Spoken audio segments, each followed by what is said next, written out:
चर्चा बा तोहर घरे घरे करेलू अखिया बड़े बड़े एहो का हो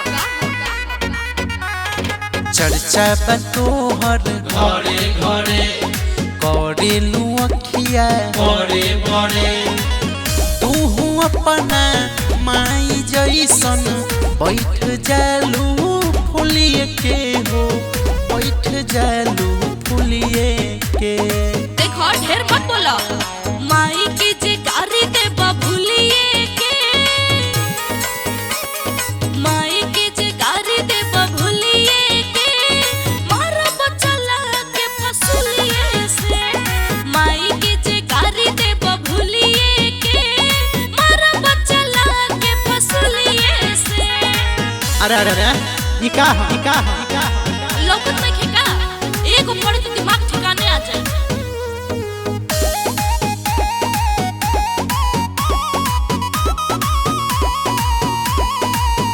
ऐसा मिल गइल दादा मेहरी कपर पर दुनिया में गइल रहलो हमरा दुआर पर तब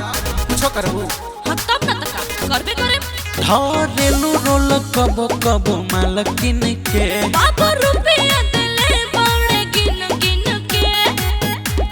त सुनो लागता कि आदत बा तोहरो सकुलिए से हो तोहरो सकुलिए से। देखो ढेर मत बोलो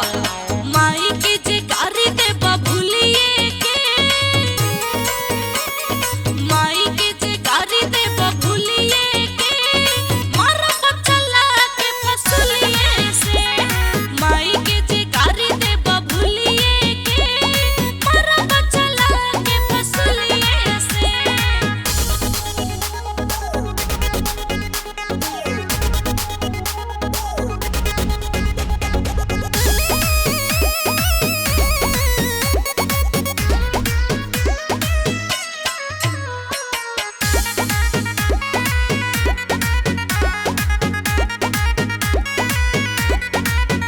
हर घड़ी आवे तोहर के गुस्सा हो